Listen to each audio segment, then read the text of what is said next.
Hey there, guys. Welcome to today's live stream. As always, our weekly Wednesday live stream. So before I get started, I want to mention again that I am going to be starting a 14-day challenge that's coming soon, where you'll be able to try my program for 14 days for free. That is coming soon. I don't have a date established yet, but it's likely going to be starting in May, and I'm going to begin starting the sign up process, or you can join. Again, with the 14-day challenge, you don't have to have any payment method to join it. It's all you need is your name and your email, and you'll be able to have access to a fitness program catered to you, as well as nutrition, the same thing that all of my clients get, you'll have access to for 14 days. So really want to encourage you guys who have not actually done the challenge to join it and try it out and to see how you like the program and how it can help benefit you and help you get to your ultimate fitness goal. So that's going to be coming soon. It likely will start in May. Again, I don't have a specific date on when I'm starting it, but it will likely be starting in May. Another thing, I do want to continue to mention it again. On Tuesday mornings, I'm doing exercise live streams on Instagram that you can check out. Usually they're 9:30 Central Standard Time, that you can check those out. But I do those every Tuesday now. And here pretty soon, I will be actually starting to do TikTok live streams. So I'm going to start doing likely 3 live streams a week. At the moment, I'm doing 2, but as far as for TikTok, I'm still deciding on what I want to do there. But I'm going to have that platform as another place to do live streams. And again, I'm trying to keep these platforms separate. So what I do on Instagram, what I do on here on Facebook, and what I do on TikTok, they're all going to be completely different. I don't want them all to be the same. I want them to sort of have variety on different things that I talk about as far as related to fitness and health. So I'm going to be having those another platform with TikTok doing live streams as well. So definitely watch out for that. I'll have that happening pretty soon. Likely in the next week or so, I'll probably start doing live streams on there. On Thursday is when I'm planning to do those live streams. So I'm going to likely do Tuesday, Wednesday, and Thursday for live streams. Um, and also to create more engagement, to sort of continue to build the community that I'm trying to build here in the group, and just expand and sort of give out value and information on how my program can help you reach your outcome, your dream outcome, your fitness goals in general. So it's something to keep in mind. So let's go ahead and get started. That's all I wanted to mention. I just wanted to mention those 2 things before I got started. But let's go ahead and get started with what we're talking about today. And that is going to be talking about basically a beginner's guide to resistance training, uh, talking about some of the fundamentals of resistance training, having a structured sort of routine with your workouts if you're sort of focusing more on muscle gain. A lot of resistance training is more contributed to muscle gain versus any other sort of particular workout goal. However, it can be used with different sort of goals in mind, whether it is just to be building basic strength in particular muscles, whether, you know, if it's in an older individual or any women that are wanting to build strength. It can be used for so many different ways as far as resistance training. It's not just focused on muscle gain in particular, but to overall build endurance and strength. But what I'm going to be talking mostly about is more of the muscle gain aspect to it. More of, if your focus is to gain muscle, that's what I'm going to be mostly talking about. And sort of, hypertrophy, sort of physique, things of that nature. If that's your goal, that's sort of what this is geared towards. So getting started with this. So how do we get started with resistance training? So resistance training plays a key role into muscle gain and boosting performance. It is important to have a plan in place when starting a resistance training regimen to prevent serious injury. I've mentioned this multiple times before that resistance training is, I would consider it. This is particularly my own opinion. I would consider it to be one of the more high risk injury sort of training methods. Now, that's not, I'm not saying that's bad, but you can get seriously injured with resistance training. So it's important to have a plan in place, and it's important to sort of be aware of these basic guidelines that I'm going to be talking about throughout this presentation. Because resistance training, you know, it's using different muscles, and if you're getting started and your muscles are not prepared, then that's what's going to lead to injury. If you're doing heavy weight and you're trying to have an ego about it, then that's going to lead to injury, and you need to be aware of that. Be aware of your sort of your limitations when you're getting started with resistance training, and just be aware of, form and things of that nature, which I'm going to discuss. But you want to have a plan in place because resistance training can result in serious injury if you're not careful. So what I'll discuss here is basically choosing your exercises, choosing the right weight, knowing that multiple sets are key, and being aware of your rest periods. These four components are critical, really. So starting out, you're going to choose the correct exercises. You're going to choose that right weight. You're going to likely focus on multiple sets, which would be, 3 sets, 2 to 3 sets, somewhere in that range is usually the sweet spot for resistance training. And then being aware of rest periods and recovery. I've mentioned in the past that recovery is just as important.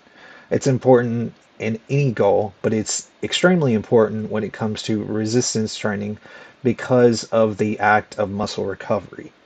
So this is basically the template that we're going by, the timeline we're going by.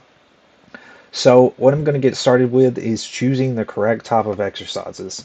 So what that means is that there are going to be some exercises that may be better than others. So choose exercises that are more focused with multi-joint based movement rather than focused on isolated based movement. So we're talking about multi-jointed base movements. That's mostly compound exercises. Anything that's more compound based is what's going to be best, because in compound exercises you're using multiple different types of muscles.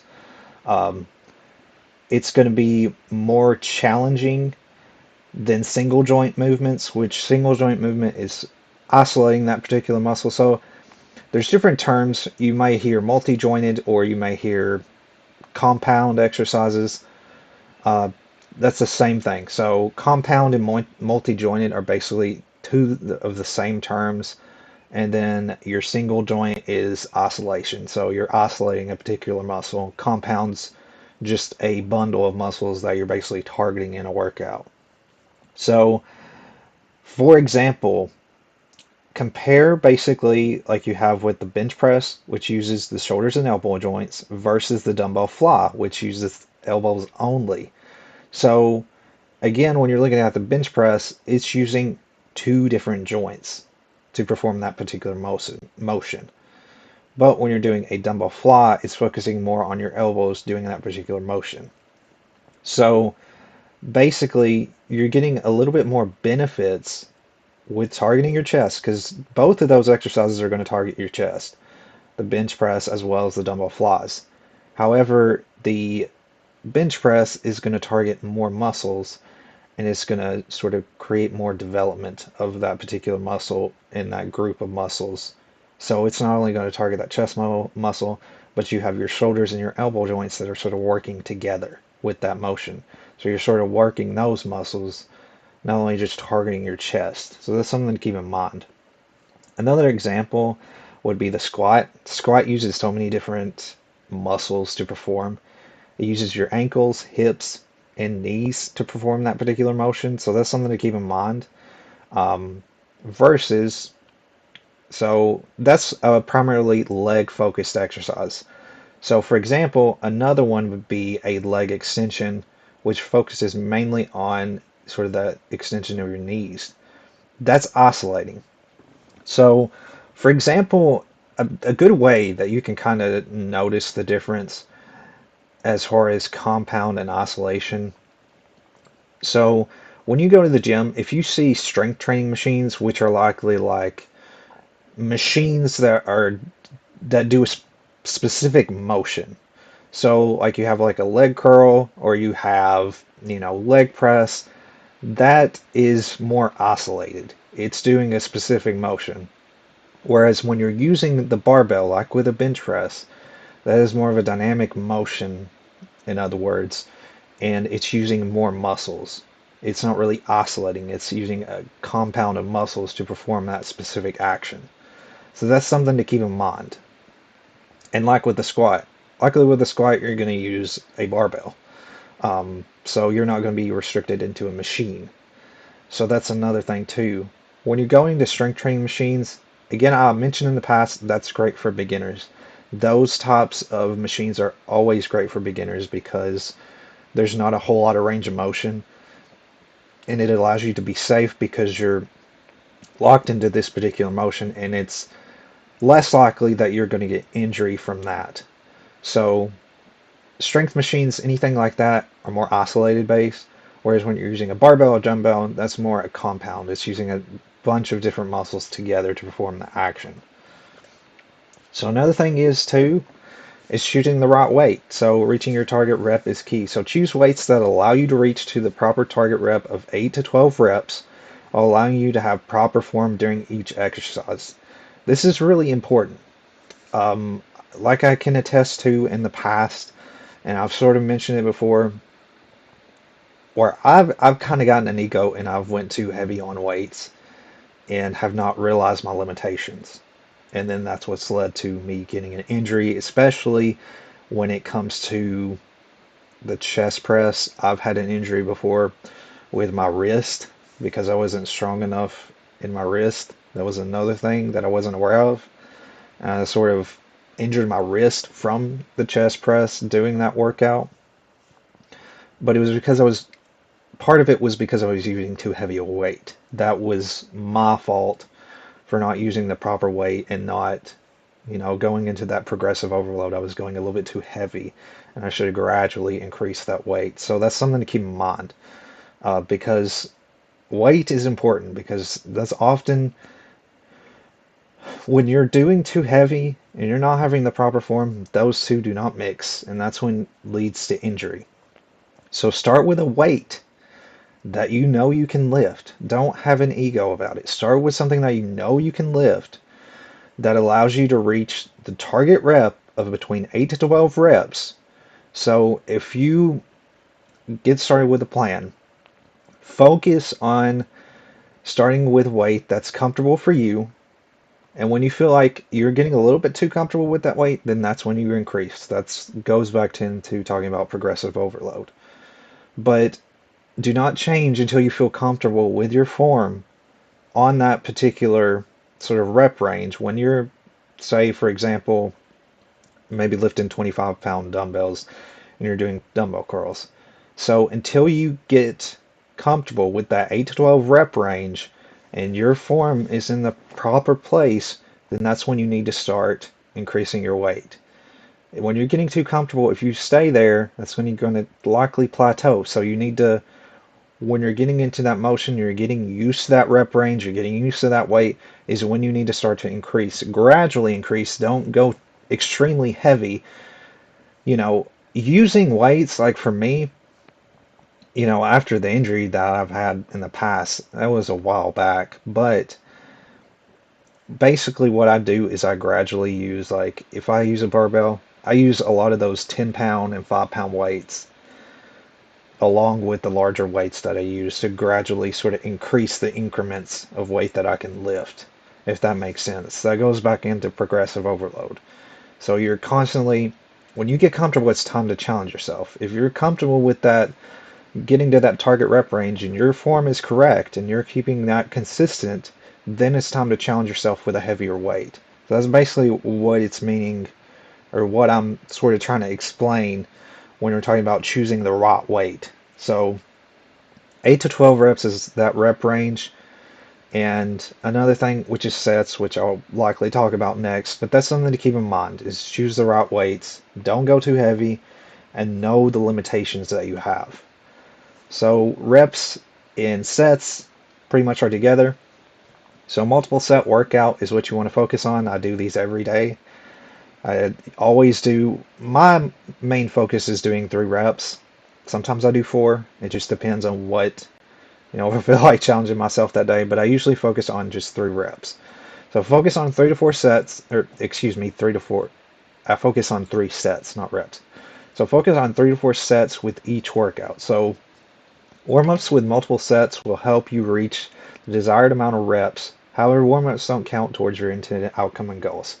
So basically, be aware of your warm-ups. I've mentioned that in the past. Implement warm-ups and cool-downs to sort of prepare you for different workouts that you're going to perform. So this talking about multiple sets goes into the same as reps.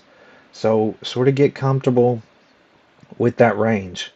Don't stay comfortable, I should say, but get comfortable with getting into that 3 set range, getting those 8 to 12 reps with your workouts. This is just the basics to get started. Just start with getting comfortable with those 8 to 12 reps and 3 sets. I would say 3 sets, especially to start out. But when you get to more challenging, when you're ready to challenge yourself, then move on to 4 sets.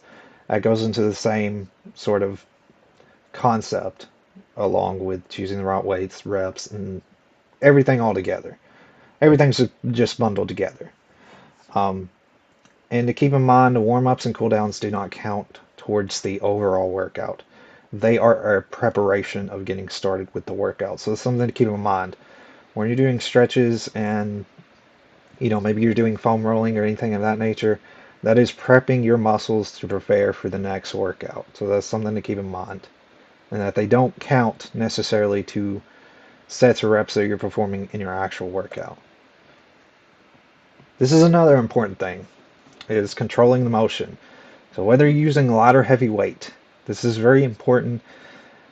It's important to have slow and controlled movement when you're doing exercises. So inhale and hold your breath while beginning to lift your weight in a strong and forceful manner. Also control the motion of your movement.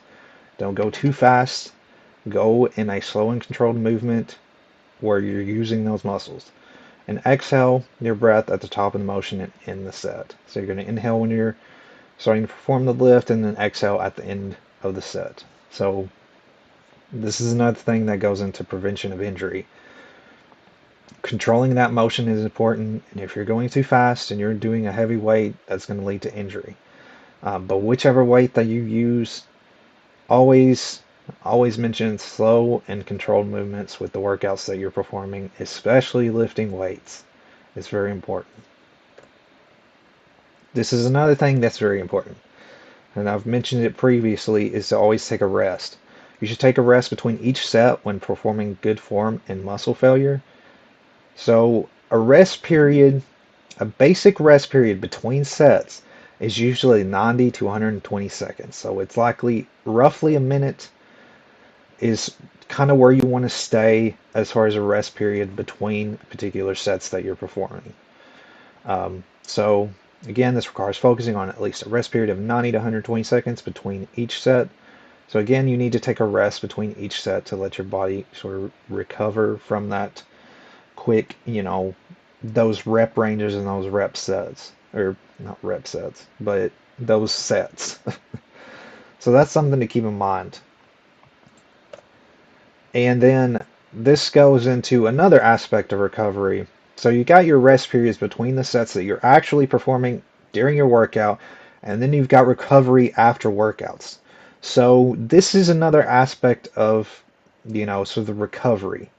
So this is talking more about when you finish your workout. So after you get done with your workout, recovery is essential. So wait at least 48 hours between workouts, targeting a specific set of muscles. So if there's a specific set of muscles, and I usually do this myself, is, wait at least a day or two before you target that set of muscles again. My main two sort of split routines is usually back and biceps and chest and triceps. And I usually try to give a little bit of time in between. So one day, it's just like the split that I've mentioned, split sets in the past, where one day you're focusing on your back and biceps, next day chest and triceps, and then you're going into those other different muscles in those particular days. So you want to have a sort of a break between targeting that set of muscles. So For your back and biceps, if you train it on Monday, don't train it on Tuesday. Give it a rest and then come back to it the day after. So you want to balance between the two. Like I said, back and biceps and triceps is a big sort of split that I do. Um, and like if you're doing multiple splits and you're targeting specific muscles, maybe you're doing a chest, you know, if you're targeting like more isolated, then you've got your chest and triceps, back and biceps, legs, abs, sort of give a break between those specific sets or those specific types of exercises that you're doing. So resistance training starts the process of muscle building. This initial stimulus begins the chain of events related to muscle building.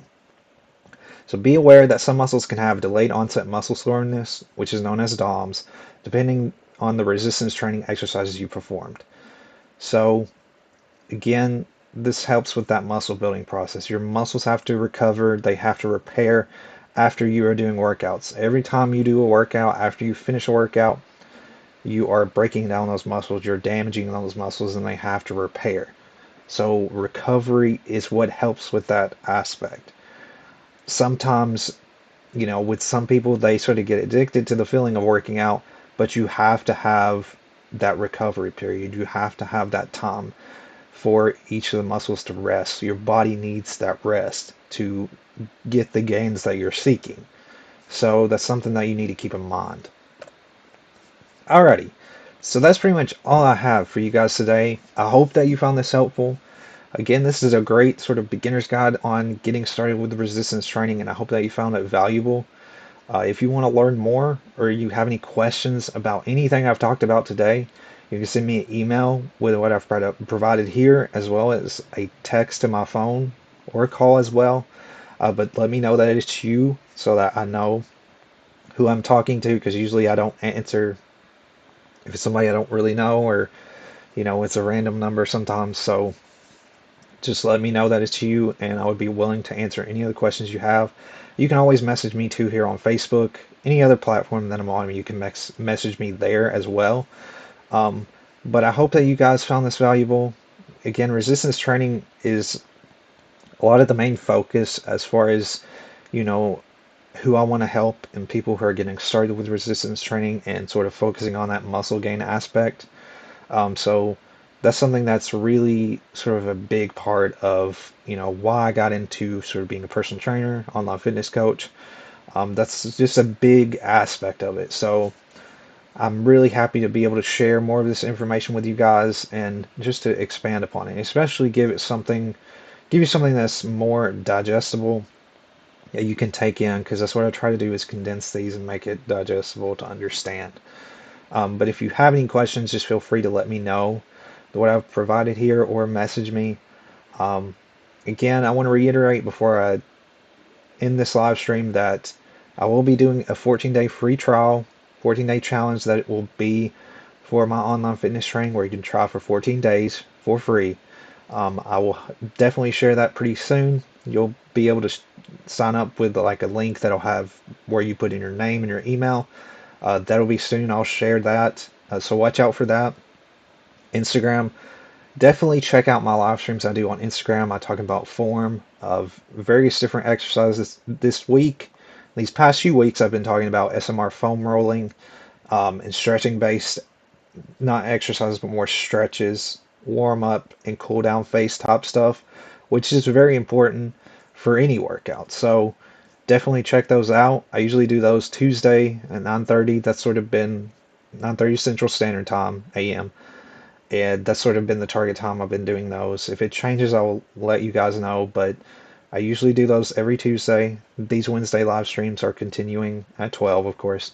And then I will be doing likely TikTok live streams on Thursday. I haven't decided where I'm going with that yet, but I'll let you guys know when I'll do those streams as well. So thank you guys for taking the time to watch this. I hope that you found it helpful. If you have any questions, always feel free to let me know. And I will see you guys in the next stream.